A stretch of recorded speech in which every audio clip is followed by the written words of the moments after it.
श्री गणेशाय नमः सरस्वते नमः श्री रामचंद्राय नमः रे सूर्यवंशीचे भूपती असंख्यानी आघात कीर्ती तेने सांगितली सकळती समास्कृती मदकी जय महाकाय सूर्यकोटि समप्रभ निर्विघ्नं कुरु मे देवो सर्वकार्येषु सर्वदा गौरीपुत्र गणरायाला कौशल्यपुत्र रघुनंदन अंजनेश्वर हनुमंतराय नाथ महाराजांच्या चरणावरती साष्टांग दंडवत भागवत रामायणामध्ये चालत असलेल्या 23व्या अध्यायाचं कथानुसंधान सांगत असताना नाथ महाराज सांगतात बाबा सूर्यवंशाचं असणारं संपूर्ण कुळ मी त्या ठिकाणी तुम्हाला सांगितलेलं आहे पण हे सांगत असताना माझ्याकडून काही चूक झाली असेल मज पामरासे काय तोरपण पायीची वाण पायी बरे बाबा मला इतकं ज्ञान नव्हतं आणि ते ज्ञान नसताना सुद्धा तुमच्या समोर मांडण्याचा प्रयत्न केला तरी झालेली चूक असणारी क्षमा करावी विनंती करू लागले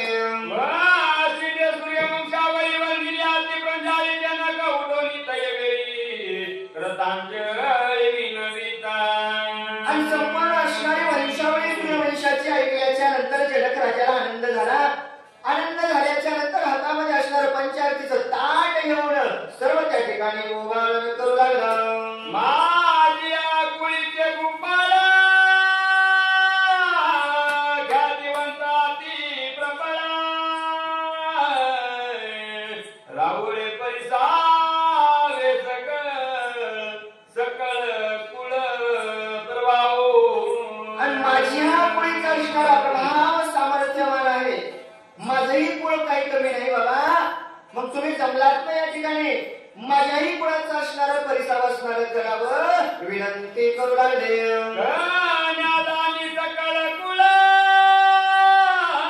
सांगावे लागे स्वयंसमूळ पहिले कुळी निमी भूपाळ याची कीर्ती प्रबळ जनक राजा सांगू लागले बाबा आपली जर कन्या लहान द्यायची असेल तर समोरच्याला कुळ सांगावं लागेल ना कोणत्या कुळात जन्माला आली आहे कुळ कसा आहे पवित्र आहे की नाही तर सांगतो बाबा आमचंही कुळ काही कमी नाही पवित्र असणारं कुळ आहे आणि पहिला राजा असणारा निमी नावाचा जन्माला आला आणि त्यानेही असणारं त्रिभुवनामध्ये विजय पत्करलेला आहे जनक राजा बोलू लागले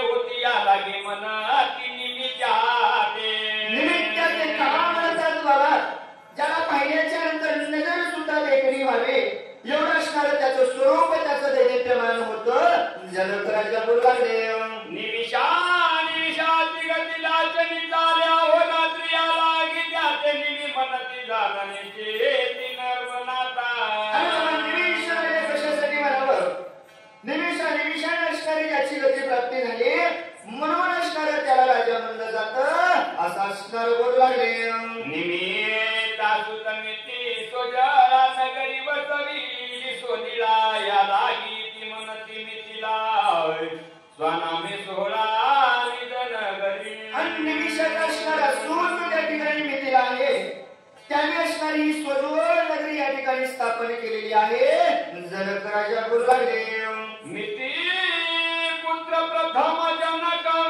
जो का शांत सात्विक पुत्र प्राय पाळी लोक या लागे नाव जनक त्यासी मनती आणि त्या मिथिला राजाने असणाऱ्या या मिथिला नगरीची निर्मिती केली आणि त्या मिथिला नगरीच्या मिथी राजाच्या पोटी मी असणारा जन्माला आलो आणि माझं नाव जनक राजा आहे असं असणार सांगू लागले पुत्र ग्रंथ केतू जनक वंशातील विख्यातू दर बरे प्रतापवंतू धर्म सेतू निज धर्म धर्मशेतू निर्माण करणारे त्याच्या पोटी जन्माला आले बाबा संपूर्ण कुळ पवित्र आहे धर्माचं आम्ही रक्षण केलेलं आहे आणि अशा असणारा माझा कुळ आहे जनक राजा बोलू लागले त्यापासून या अनेक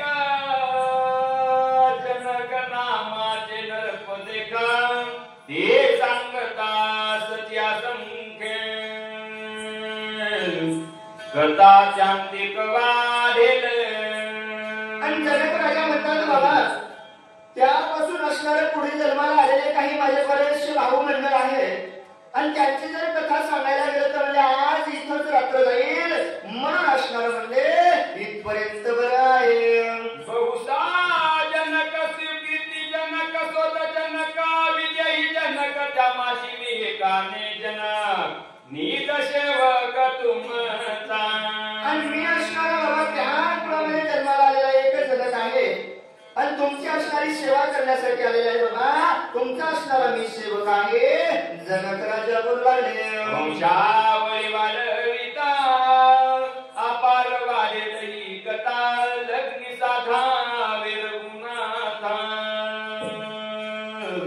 हे परमावसा जनकाशी. जनक राजा म्हणजे बाबा संपूर्ण जर वंशावळी सांगायला गेलं तर लग्नविधीची वेळ निघून जाईल आणि लग्नविधीची वेळ गेल्याच्या नंतर काय कामाचं म्हणजे बाबा आपली लग्न पत्रिका जुळालेली आहे. लग्न पत्रिका जुळेपर्यंत आपली वंशावळ जुळालेली आहे. मग आता विचारित कथा नको बाबा. लवकरात लवकर भगवंत रामप्रभूचं सीतामातेचं लग्न करावं विनंती करू लागले.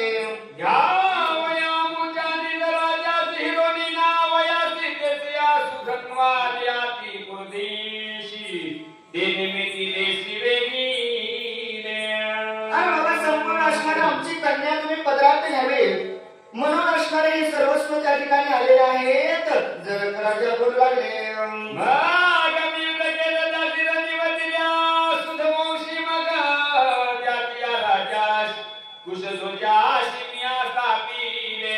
आणि माझ्या राजावरती संकट आलं होतं बाबा.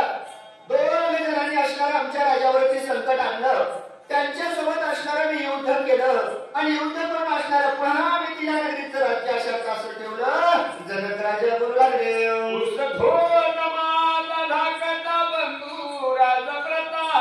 प्रताप सिंधू त्याच्या कन्या दोघी वधू वरस बंधू करून असणारा माझा धाकटा बंधू आहे. त्याच्याही असणाऱ्या दोन्ही कन्या उपवर झालेल्या आहेत. त्यांचंही सुद्धा या ठिकाणी लग्न लावायचं आहे. जनक राजा बोलू लागले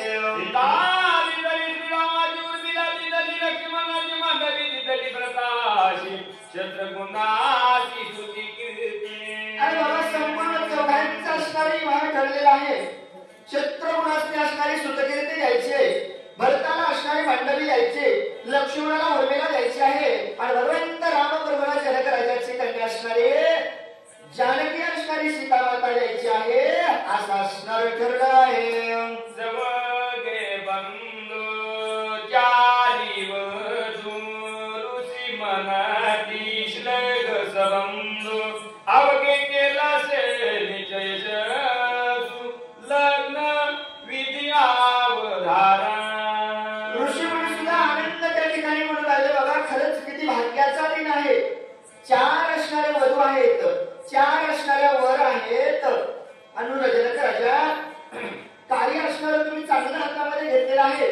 सगळं कन्यांचं असणारे कन्यादान तुम्ही करणार आहात ना. मग आता वेळ नका घालू बाबा. लग्न वेळ असणारी तुम्ही करावी विनंती करू लागले.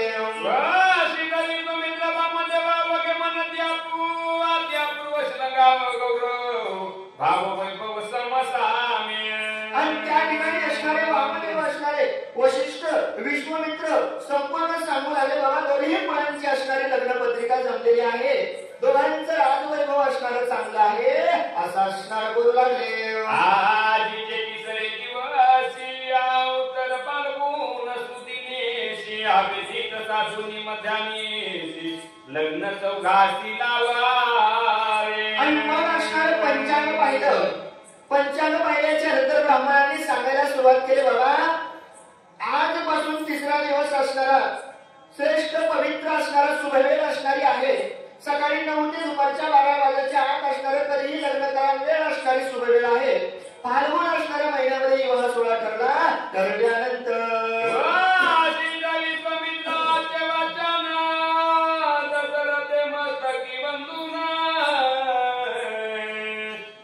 वाक्य प्रमाण करणे लग्न चौघाचे. जनक राजाने सुद्धा वशिष्ठ विश्वामित्रांना सांगितलं गुरु अहो तुम्ही बोलावं आम्ही नाही ऐकावं. अहो वेदांचा अभ्यास असणारे तुम्ही धनुर्विद्यामध्ये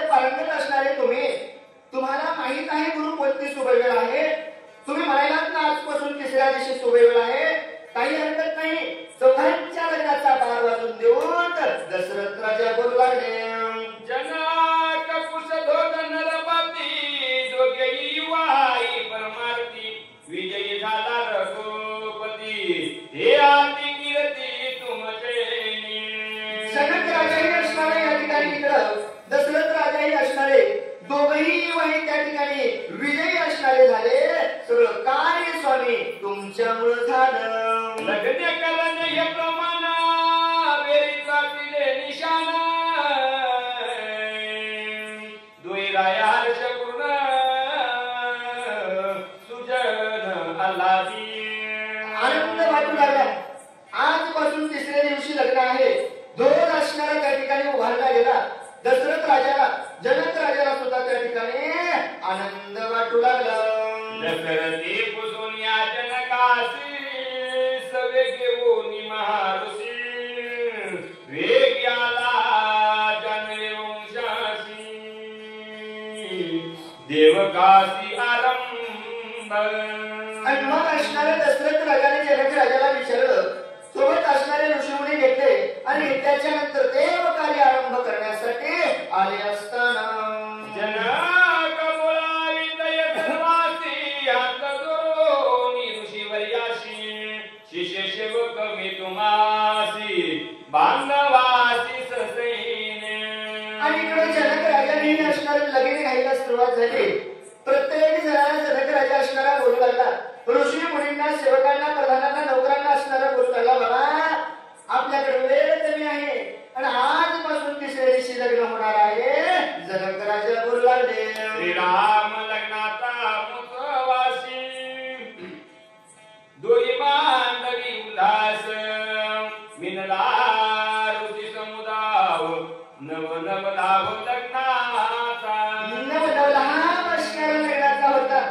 तुमचं आमचं लग्न असलं तर तालुका गप्प बसत नाही. रात्रभर धन धन धन वाजतंय.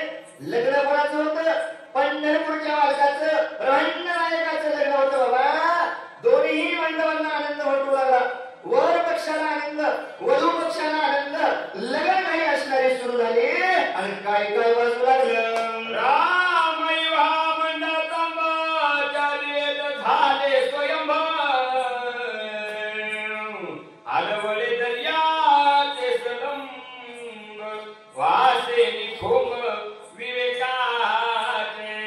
ब्रह्मांडाच्या नायकाचं लग्न म्हणल्याच्या नंतर तिथं काय तुम्ही आम्ही मंत्र म्हणायला, मंगलाष्टक म्हणायला, पाच नाही तेव्हा भाई घेऊन आले मंगलाष्टक म्हणायला. जगाच्या मालकाचं लग्न आहे. साक्षात 4 वेद असणारे त्या ठिकाणी प्रगट झाले आणि काय बोलू लागले.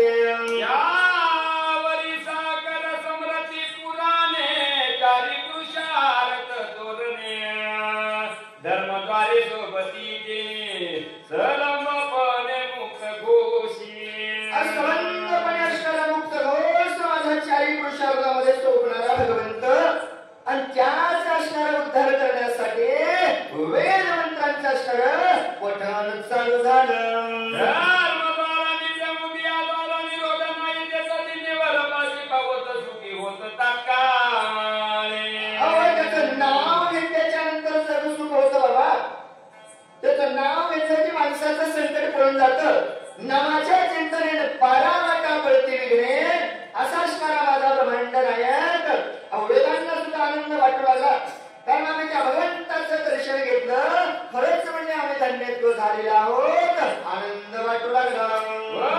श्री कबुरविंद सुबुधी मंडप कापलिल्या उपनिषदी शोभा शोभेची शुद्धी चेतानंदी मंडप. आनंद असणारा सहपणे सुरू झाला. उपनिषद असणारे त्या ठिकाणी आले. सुंदर असणारा शामियाना उभारलेला आहे. माझ्या भगवंताचं लग्न होणार आहे. मंडप शोभा शोभे कैसी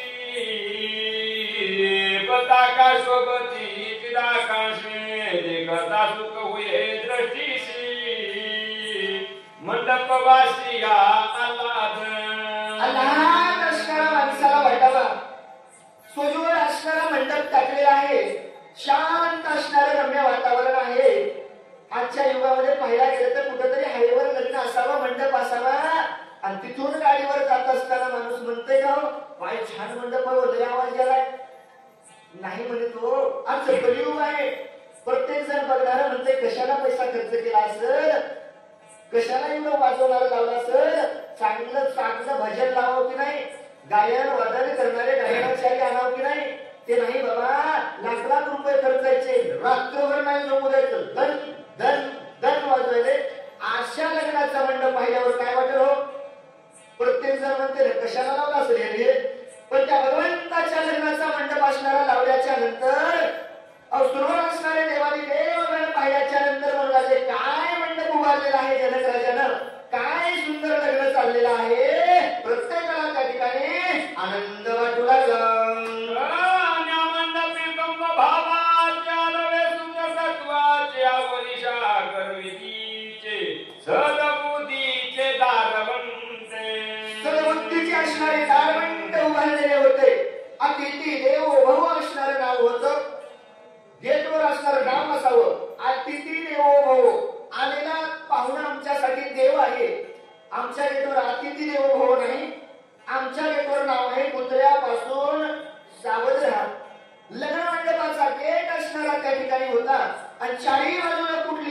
पाहुणे आले तर तुम्हा सगळ्यांचा आणि स्वागत करणारे गेट असणारे त्या ठिकाणी होते बाबा.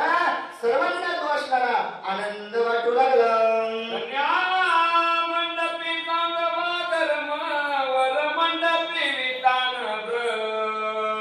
कन्या मंडपी दाटून कर्म कर्म निष्कर्म वरग्रही असणारे कर्म निष्कर्म असणारा मंडप उभारलेला होता आणि कन्याच्या घरी असणारा कन्यासारखा असणारा मंडप उभारलेला होता.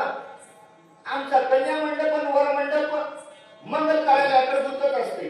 काचही लाकूडाला कोणतंही लाव लग्न आमचं पार पडू दे, कारण आपल्याला वेळच राहिली नाही ना. मंडप बोलतं त्याच्याकडे हे उचली तर आज तुमचं झाले उद्या त्याला देते असं नव्हतं बाबा. इकडे स्थितीसाठी असणारा कन्या मंडप उभारलेला, इकडे भगवंत जगाच्या मालकासाठी असणारा कर त्या ठिकाणी मंडप उभारलेला आणि दोन्ही मंडप असणारे स्वाभिमान असणारे त्या ठिकाणी कसे दिसू लागले. कन्या गरी साधन पंक्ती वलग्रही साधन शांती कन्या ग्रही रत्न ज्योती निज दीप्ती वरग्रही. कन्या घरी असणारी निज त्या ठिकाणी रत्नदीप होऊ लागलं. वर घरी सुद्धा असणारं ते दीप्यमान दीप लावायचं. नऊ घर असणारे त्या ठिकाणी आलेले होते. दीप प्रज्वलन व्हायचं, दिवा लावायचा, आनंद असणारा होता. हो दिवाच केला लग्नामध्ये. आता ते बार करायचे, बार कळत नाही झाले काय आहे तर असा असणारा दिवा होता. आणि त्यामध्ये हे वाढदिवस येत नाही आले. वाढदिवस तुमच्या लहानपणी होता का मामा वाढदिवस? आम्हाला काही जास्त अनुभव नाही, पण दोन गोष्टी विचारतो सांगा. आपल्या हिंदू धर्माची संस्कृती आहे माणूस जन्माला आल्या घरी काय लावतात? दिवा लावतात. आणि माणूस मेला तरी घरी आल्यावर काय लावतात? दिवा लावतात. मग हे वाढदिवसातच दिवा काऊन विझवायची पद्धत आहे? मला हे अजून कळालं नाही, कारण माणसं आपल्या हिंदू धर्माची संस्कृती आहे दिवा लावावा, दिवा दिव्या दीपत्कार बाबा एक एक जोत लावावी आणि असणारी देवाला असणारी अर्पण करावी. आपल्या हिंदू धर्माची संस्कृती आहे. वाढदिवस करू नका याचं माझं असं म्हणणं नाही. वाढदिवस निश्चित करा, पण आपल्या संस्कृतीला जपून करा ना. दिवा लावू नका, लावला तर विझवू नका ना. लावा दिवा, विझवू नका, कारण आपल्या हिंदू धर्माची संस्कृती आहे दिवा लावायची. आणि ती असणारी संस्कृती माझ्या भगवंत राम प्रभूच्या लग्नामध्ये वर पक्षाच्या मंडपामध्ये दिव्याला सुरुवात झाली, वधू पक्षाच्या मंडपामध्ये दिव्याला सुरुवात झाली. चारीकडे असणारा लखलखाट प्रकाश पडला असताना कन्या ग्रही नवल प्रतिती वरग्रही नवविदा भक्ती कन्या ग्रही विधी सर्वार्थी विधी निरमोक्ती वरग्रही. विधी असणारी नवग्रही असणारी त्या ठिकाणी होऊ लागले. लग्नाची वेळ जवळ आलेली आहे. 2 दिवसात लग्न होणार आहे. मग कन्या घरी असणारी त्या ठिकाणी गाणे म्हणायची पद्धत, देवांचे गाणे म्हणायचे, आनंद वाटायचा. वर घरी असणारी देवांचे गाणे होते. आता संध्याकाळी हळदीला बरोबर मामाच्या दिवशीचा गाणे कोणते लागतात? रामायणाने आम्हाला हेच सांगितले नाथ महाराजांनी, तुम्हाला आम्हाला हे रामायण चालवण्याचं कारण हेच आहे की बाबा कलियुगामध्ये जर तुम्हाला सुधारायचं असेल तर रामायण वाचावं लागेल. रामायणाने आम्हाला संपूर्ण जगाचा अर्थ या ठिकाणी सांगितलेला आहे. पण आम्ही नाही, आम्ही म्हणतो रामाचं स्वयंवर, रुक्मिणीचं स्वयंवर कृष्ण घेऊन पळालाय. अरे बा का पळाला याचा मागचा इतिहास बघणं. आनंद असणारा 2 दिवसाला लग्न आलेले आहेत. सुमधूर असणारे गाणे चालू झाले. कन्या असणारे त्या ठिकाणी नटायला सुरुवात झाली. भगवंत रामाबरोबर नटायला सुरुवात झाली. देवादी देवांना असणारे वंदन करणारे गाणे मिथिला नगरीच्या ठिकाणी कसे वाजू लागले.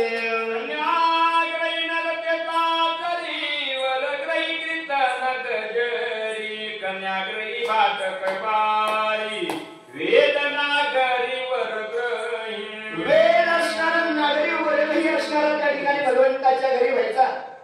3 दिवसावर लग्न आहे म्हटल्यावर रोज संध्याकाळी हरिकीर्तन, भगवंताचं नामस्मरण आणि आदिमाया आदिशक्तीच्या घरी महिलांचा असणारा कार्यक्रम व्हायचा.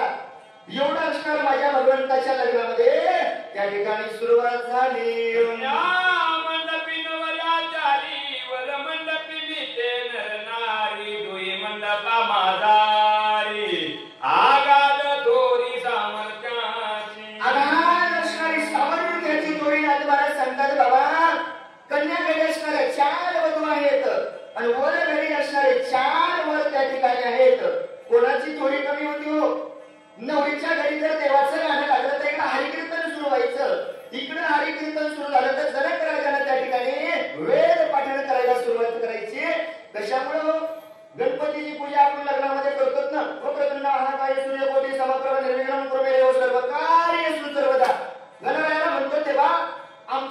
असणारं नवैदिक कार्य होणार आहे आणि त्या कार्यावर येणारं संकट असणारं तुम्ही दूर करावं एवढं पूजन आपण गणपतीचं करतो.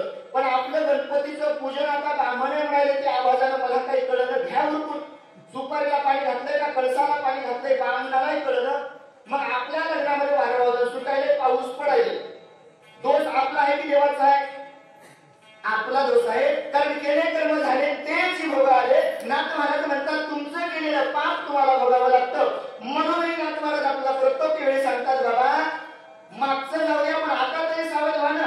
आता तरी पुढे हाच उपदेश नका करू नास आयुष्याचा असं असणार मंगलमय वाद्य असणार जनक राजाच्या घरी वाजू लागलं.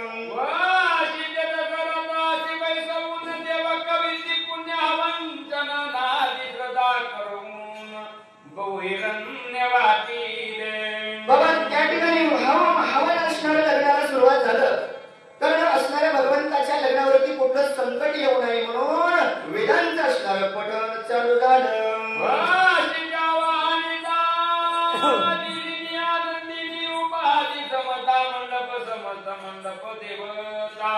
मूर्तिमंत मूर्तिमंत असणारे देवारी देव त्या ठिकाणी आलेले होते. तुम्हा सारखे माणसं नाही ब्रह्मांडाचा नायक असताना सर्व देवांनी हजेरी लावल्यानंतर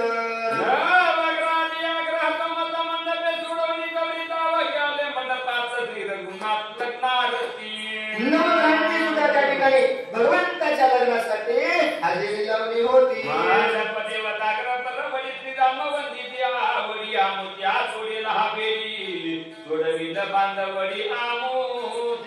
नवघरे कशासाठी आणते हो? कोणाच्या ताब्यात होते नवघर?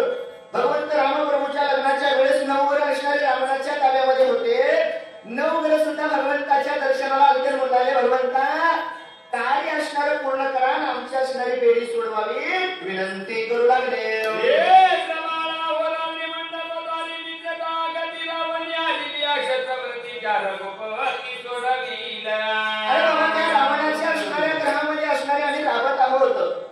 आम्हाला वाटतंय आज असणारं कार्य पूर्ण होईल आणि आम्हाला या रावणाच्या तावडीमधून भगवंत सोडवल्याशिवाय राहणार नाही.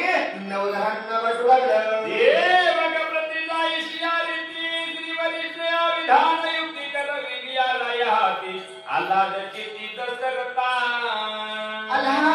असणाऱ्या वशिष्ठाने हे कार्य माझ्या दशरथ राजाने हाताने करून घेतलेलं आहे. नाथ महाराज सांगू लागले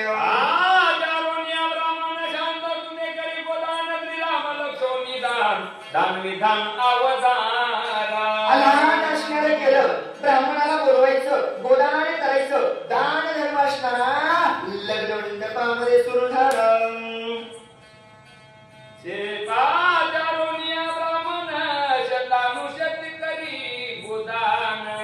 श्रीराम लक्ष्मी दान विधान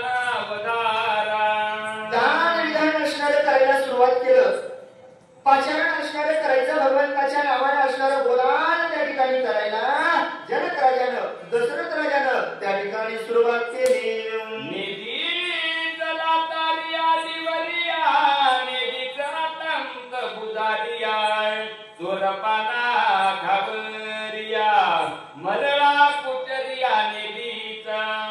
चोर जरी त्या ठिकाणी आला तरी असणारं त्याला त्या ठिकाणी गोदान भेटायचं हो. चोर नव्हते का पहिले होते ना बाबा पण चोरांना सुद्धा त्या ठिकाणी निदान असणार त्या मंडपामध्ये होऊ लागलं. आईची गाई दान देता आवडते गडे ब्रह्मात्या दानी दुभारवाती शांतता होय देता नर्पणात. अशा प्रकारे गोदान देत असताना म्हणजे त्या ठिकाणी ब्रह्महत्या घडल्याचं पाप झालं. दान तर माझे भगवंत त्या ठिकाणी देऊच लागले पण दान देत असताना पात्र बघून माणसाला दान द्यावं. पण त्या ठिकाणी लग्नवेळ असल्यामुळे घाईमध्ये बघता आलं नसेल दान केलं असतं. दान दिल्याच्या नंतर काहीतरी अपरित घडलं गोहत्याचं पाप झालं. कोणतं पाप घडलं ना महाराज सांगू लागले